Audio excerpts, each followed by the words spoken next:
Welcome, dear listeners, yet again for another Startup.Tampere podcast episode. In this episode, we will be exploring the fascinating journey from an academic research startup innovation. Our guest today, I am pleased to introduce to all of you Esa Räsänen, the professor in physics at Tampere University and the founder of Monicardi Oy, a startup company that is transforming the heart analytics through physics-based algorithms. Esa, welcome on board. Thank you so much. It's really a pleasure to be here. Good to have you here today. As I usually do, I like to start with a kind of like a warm-up question to get people comfortable around the table. And Esa, you're involved in many different things related to research commercialization. Could you share to our listeners a little bit about your background? So who is sitting opposite of me today? Yeah, well, I'm a theoretical physicist, first of all.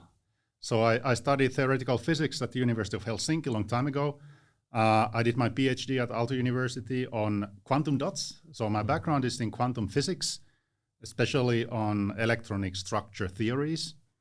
And then I followed, so to say, a traditional academic career, being a postdoc abroad in Germany, in Austria. Then I got the academic research fellowship to come back to Finland, to University of Jyväskylä, where I founded my research group. It's called Quantum Control and Dynamics. We still have it here. Then I was a visiting scholar at Harvard University, and then I got a tenure track position here in Tampere 2012. So that's my kind of academic background. It's wonderful to hear. You have a broad, vast experience here in Finland, but also elsewhere. And I think this discussion today will partly then relate to all kinds of like international topics as well, and how things. You have seen a lot. Let's put it that way. And I think that's great help for the discussion today. Well, if you think about your background, and you mentioned your development of the research group, but how eventually did your research in quantum physics lead to Monicardi? Yeah, that's a great question, and it's kind of a long story, but I try to be brief here. So it goes back to 2011 when I was a visiting scholar at Harvard, doing quantum physics there in a nice group, and there was a brilliant postdoc from Germany, Holger Hennig, who was also studying quantum stuff with me, but he had a side project on drumming. So he was analyzing the micro-timing deviations of human rhythms when we are clapping in rhythm. So what kind of mistakes we make. And he was just about to publish a very nice paper on this, and I got very excited because I was into music and drumming, and we started talking, let's do something together. And eventually we published nice work on this, and we are still working on music as well. But now fast forward 1 year, 2012, when I came to Tampere, I was invited to Metso Library, the public library here, to talk about the Physics Nobel Prize 2012 that was given to Vineland and Harosh on quantum entanglement. And in the same event, there was a cardiologist, Katriina Aalto-Setälä, from Tampere, who was talking about the Medicine Nobel Prize given to Shinya Yamanaka and John Gurdon on stem cell technologies. So how you can differentiate cells from the skin to become cardiac cells or eye cells and so forth. And Katriina was showing this beating heart cell in a lab. I mean, it's just an animation how it works. And I got very fascinated, like this is kind of a miracle. How can you make individual cardiac cells beat in a lab? And well, she's an expert. She brought this technology to Finland from the US, so she's really a pioneer. And we started talking after the event that I was suggesting, why don't we study the beating patterns of these cardiac cells? Because we had done this for music before, so we actually used some of the methods in quantum physics, quantum statistics to analyze the correlations between interbeat intervals. So why don't we study cardiac cells? And she got excited. We started collaborating, and we have been collaborating ever since. And eventually we got some funding from Research Council of Finland to transform methods from one field to another, from physics to cardiology. And then we applied a Business Finland grant. Of course, we failed at the first time, but then we got a grant, a second grant, and eventually we founded a startup last year. So this is kind of the storyline from quantum physics to drumming, from drumming to heart. And and we are still doing quantum physics in the group, but this is an interesting research direction that we have followed. This is a very, very inspiring story. sort of to my mind pops up like tens of new questions that I would like to ask you, and of course we don't have time for everything. Maybe we need to do another episode as well to at a later stage. But I just want to pick up on one thing. You mentioned the Metsä library and talk there and how sort of how many different paths there can be for startups to find their co-founding teams. And I think this is a brilliant example of coincidences, right type of timing, maybe a bit of a, you know, like could be destiny, could be an accident, who knows. But do you have something more to share about the idea that how to found your team, how to find the founding team, or what type of an impact does the right type of finding the right type of people have for your case?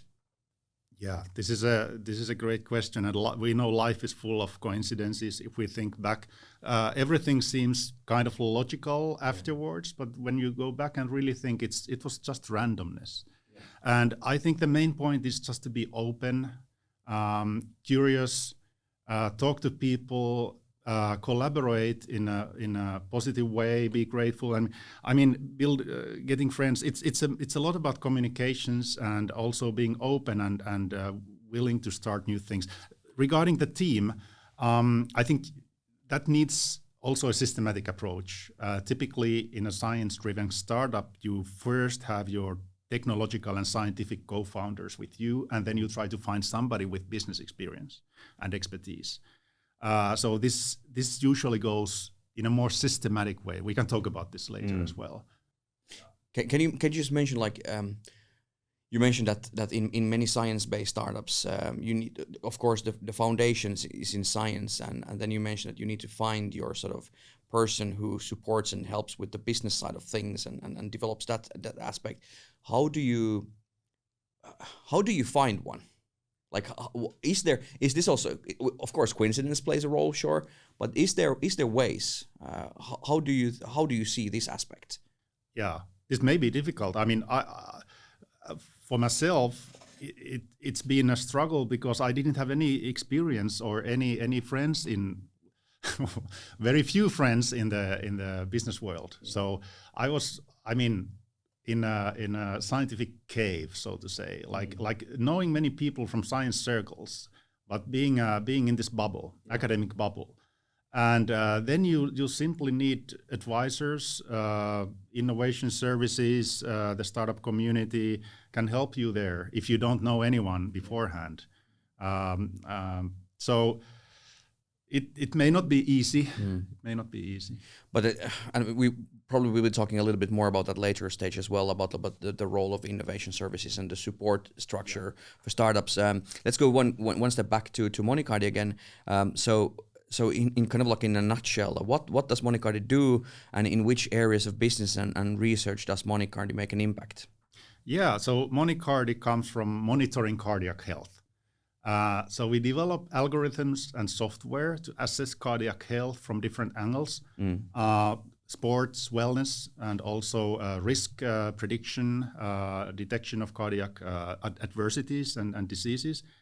But essentially, it is a business-to-business model where we develop software for wearable companies to make better assessment of, let's say, training intensity in sports. And this is where we license out to Suunto with our software, which runs on very low power, so it works even in a chip level.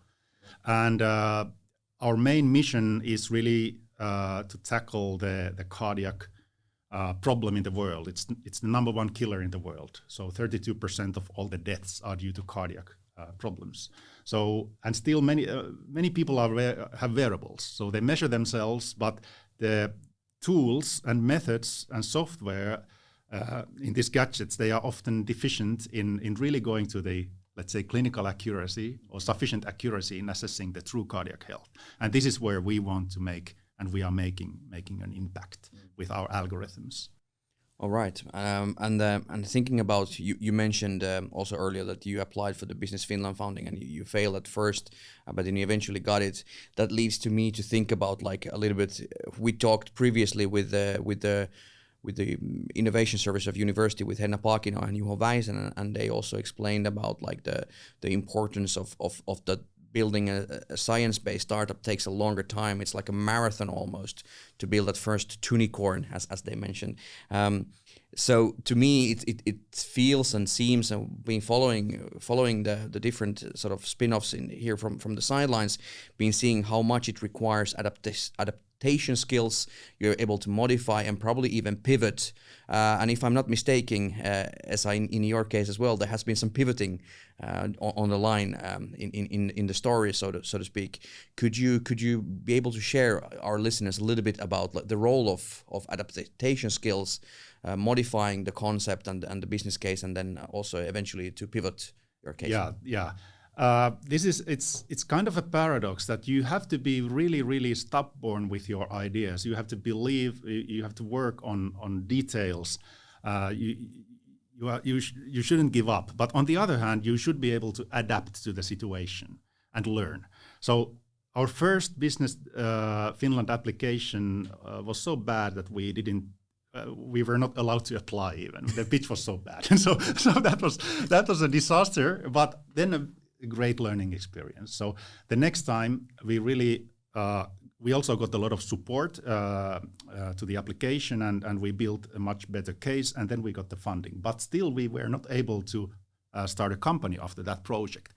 And then we got another project, and after that we started the company. But we had to pivot many times. So the first idea with this research to business grant that we got, the first idea was to go to ECG devices, electrocardiogram devices in hospital conditions.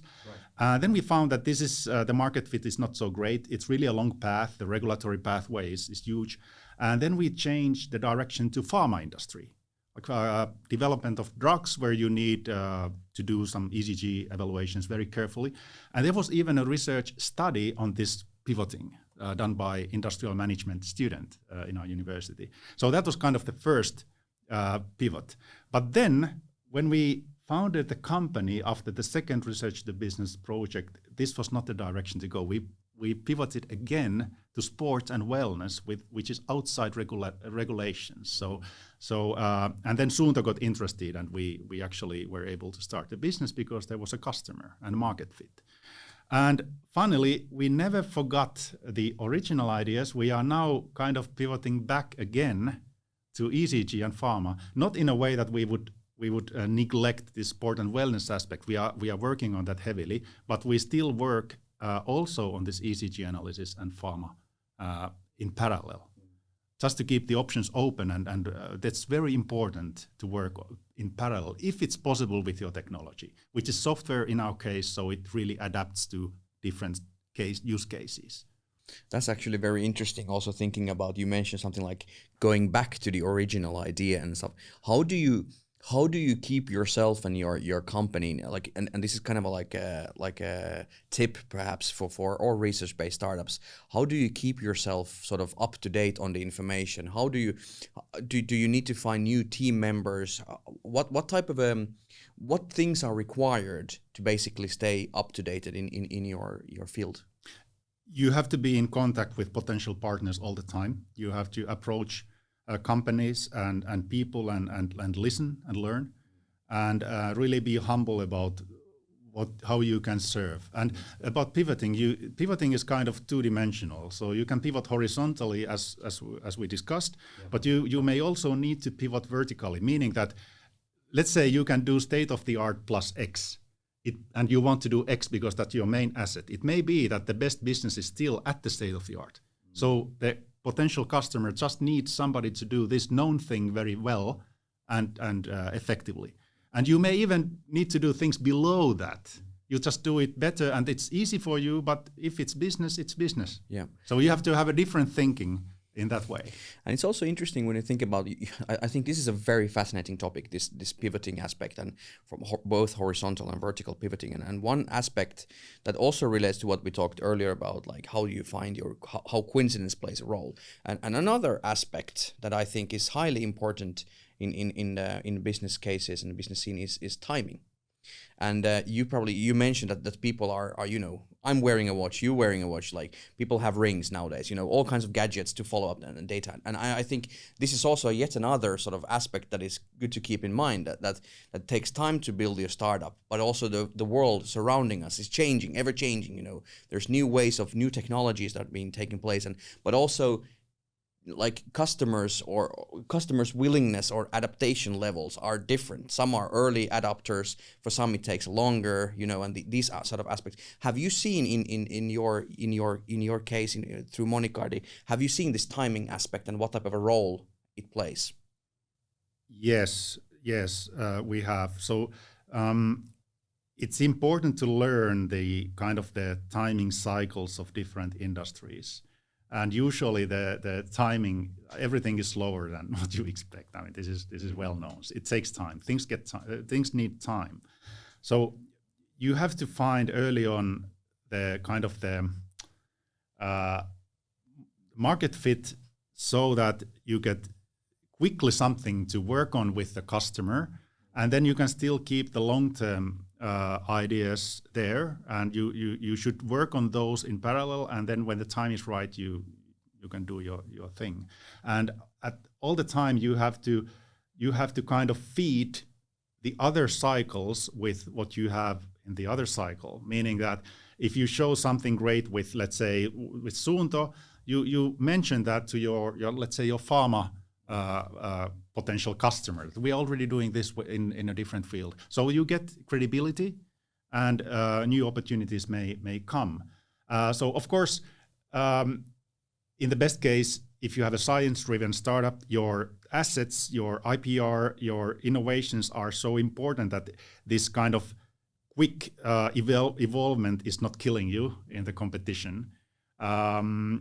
So that's actually one strength in a science-driven startup, that you typically have a very solid scientific and technological base. So it's not easily destroyed by competition, even though we know how industry world is dominated by huge players able to do almost anything very fast. But you may still have your niche product well valid for even 10, 20 years there. So of course you have to learn, you have to develop, you have to keep on innovating all the time. This is a very complex answer. No, I think actually you kind of already touched upon my next question, because since you have the vast experience in many of the fields, you have seen a lot, and I think for many of our listeners, it's who are planning to start their own startup journey, these kind of insights are extremely valuable to hear some of your perspectives and thoughts about what are some of the pros and cons, or maybe not cons but challenges of driving a research-based startup. If you think about our listeners, maybe we have a few of them who are thinking about, hey, I am an expert in this field and I need support in finding my founding team and whatnot. But if you take it one more step to kind of like a general level, what type of a like I mentioned, sort of challenges and opportunities there are for research-based startups? What do you think is important for potential founders to keep in mind? Yeah, usually in a science-driven startup, as discussed, the science and technology is really at a high level, so that's not a problem. Of course, you need an idea that may have commercial applications, and also there's all possibility for science-driven innovations to build the case carefully to the detail. And also there's good funding for this. We have been discussing Business Finland and Research the Business. That's great. There's also like Novo Nordisk Pioneer Innovator Grant and other grants like this. And then you get a lot of support from innovation services at the university, so you can really build the case carefully. However, there may be some troubles there. There's a trap of just keep on honing the product and not forgetting the market fit, which is really, really important. So maybe my advice would be that early on, think of the market fit, and think also how you are able to develop the team to get more business experience. Really people with hands-on experience on building a business close to your field or even in another field. So this usually happens way too late. And yeah, we also discussed that you have to be stubborn, and scientists are always stubborn. But you have to be able to move the direction when needed. So it's like you must love your thing, but you must be able to abandon this thing to try something else with your science. So, and it's interesting because it kind of like somehow reminds of that ongoing, almost like a negotiation in your own head.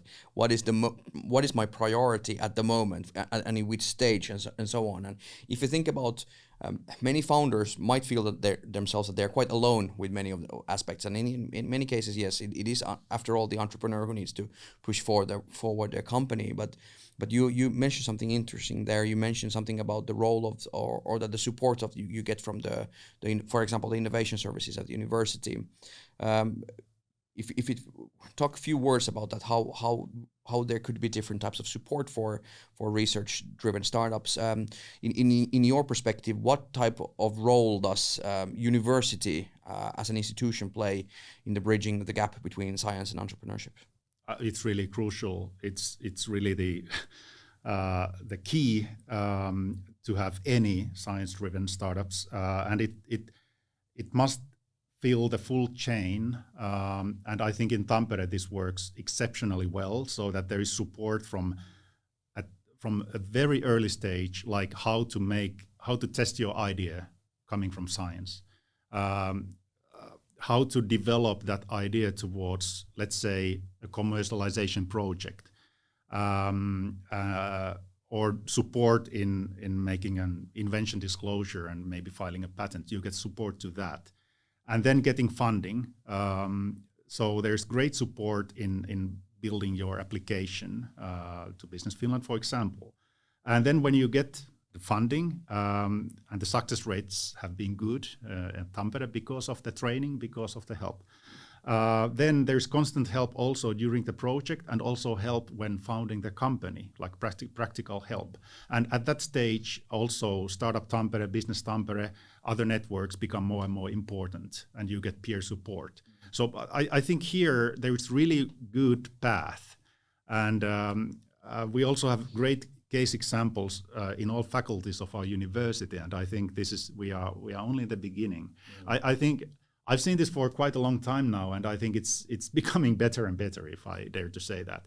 So there's really great support, and also depending on your field, there are these like in our field, medical field, there's Spark Finland, giving great support and mentoring.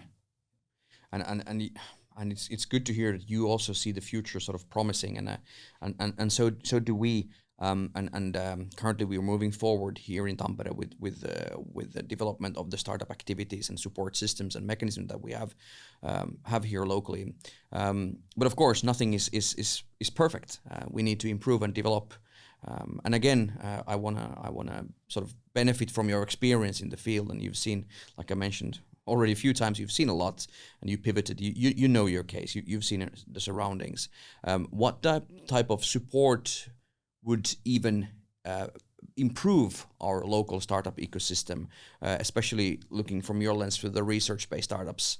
So what do we need to come in simple words? In what things do we need to come better at as a startup ecosystem? Okay, so we have a lot of events that are useful. We get good contacts with investors even in these events. That, however, could be even improved. Maybe we need more kind of informal settings, more introductions to key people. So like more individual support in finding connections. So there are never too many introductions to important people in your business. So that's something we can think of. But then maybe one concrete idea, maybe we could have kind of an expert pool, because new startups, they have to learn so many things from scratch, like how to have a bank account, how to find an accountant or bookkeeper, how to get marketing help, how to make your website better, how to do marketing in social media, like things that may be elementary to experts, but we don't know. I mean, we need kind of a source So let's say we have found a great accountant. I would be so happy to tell other founders that there's this great accountant, and so I would like to share this information. And I'm sure most founders, they want to share good experiences, let's say with website design. So we could kind of create a pool, like a endorsement pool, so that we could share, because these are simple things, but not to scientists. They are very difficult. I mean, science is easy, but getting a bank account for a company, oh my goodness. I mean, it was horrible. Finally, we found Holvi, which is great. This was not an advertisement. Esa, it's good. I always try to find in our talks like a kind of a call to action, and maybe this could be one of the call to actions of this episode. Is really to all the listeners out there to focus on the idea of building this kind of an expert pool. I totally understand and see what you mean there, and ultimately the idea of this podcast and building up the Startup.Tampere brand and basically all the activities we do here in Tampere should aim to support startups in one way or the other. And there are many different ways to support. And as we have learned in the previous episodes, there is not one way of building your startup. There is software startups, there's hardware, there is cases that need clinical setups, there is research different startups, and then there are those ones as well who are born in a garage, and that's perfectly fine and typical even in a certain way. That's why I want to take these last few minutes with you to talk about so we go back to the founder, even to the founder level, and what could be the kind of tips you would have for potential founders or scholars who are thinking about starting their startup. So what would be your sort of greetings to this audience who might be planning on building a startup? Yeah, if we think of scientists, there's the first thing is to explore whether a scientific finding is worth commercialization. So you can test the idea. You can, before publishing in a high impact journal, you can think if it would make sense to file an invention disclosure and even a patent. And don't be afraid of that. I used to think that patenting is evil. It's wrong. I mean, everything should be open and public as fast as possible. But there's a trap in this thinking, because if you really want to make a difference in this world, if you really want to have impact, not only in science, but also quickly, you have to, when you protect your result, it doesn't mean that it kind of slows down the procedure. It's vice versa. You can use that as an asset to, let's say, found a startup and getting then attention to your ideas, and everything goes faster. So it is kind of a paradox as well. So, okay, test your idea, file a patent, then get a commercialization project and go from there. And you will learn, and you have great support. And probably also you need to have some luck and grit to it. Of course. And one way or the other, whether it's in a Metso library or a conference or somewhere, to find your founding team. I think that's pretty important as well. Indeed. Esa, one thing I still want to go back sort of or continue on this aspect. You mentioned something about like having the pool of experts and the support structure we have built here in Tampere at university or the utilization of Spark or whatever these things. How about if you are an investor and you're interested in investing in startup companies, what would you have for greetings for the investors, whether they're angels or VCs? So why to come to Tampere? Why to come and check it out, especially through a research-based sort of background? Yeah, the mindset of an investor is not so familiar to me, to be honest. So, but maybe my message is that please use some of your precious time to come here to check what we have and get to know us. And I think it's important to start discussing with potential investors early on to build connections. And then I think it's good to follow emerging startups from early stages to see if they are elements worth investing. So I think we need more than a 10-minute pitch and a pitching competition. And of course, we know that the discussions only start from there, but I think it's good to build connections earlier. Yeah. And it's somehow sort of thanks along to the aspect of some startups are able to do both vertical and horizontal pivoting, and that also means if you take into the sort of the stew, the aspect of timing aspect. So times change, the ideas mature, they grow, and that means that we have plenty of great cases, plenty of good startups here, and finding the right timing for the negotiation with an investor or potential partner or customer. That takes time, and that's why it's so important to keep this sort of dialogue going on within and outside the startup communities that we have here in Tampere. Indeed, it takes time, and it should take time. And also, it's important to keep in mind that getting an investment is not kind of the goal. The goal is to build your business, and you should generally avoid taking an investment as long as possible. Then, if you need it, of course, that's great, but be careful. That's a good sort of final tip. All right, Esa, I think we are running out of time, but big thanks to you and shout out. Yet again, a great episode. We've learned a lot. We hear from some of the experts in the field how different aspects plays a key role in building a startup. Of course, you need to have the science-based foundation on a pretty good level, and in the case of Esa, we hear that clearly is. It needs a little bit of coincidence and a push from the science communities as well, but also probably for as I understood you, Esa, from the founders themselves to be brave and try it out. Go out there, talk with people. I think this is actually, it might sound simple, but it's not that easy, I think, when you have your research background and you know your case, but then you're going to try to make it commercial. Yeah. And that's why you need these kind of a support structures, if I understand you correctly, Esa, that it's a bit of a balance of one have to find your own way, own path to become an entrepreneur, and at the same time find ways to support you. There's plenty of support, but there of course could be even more in the future, and I hope this will be the case in Tampere as well. All right, thank you, Esa, for your precious time, and it was a great talk with you today. Thank you so much. Thank you.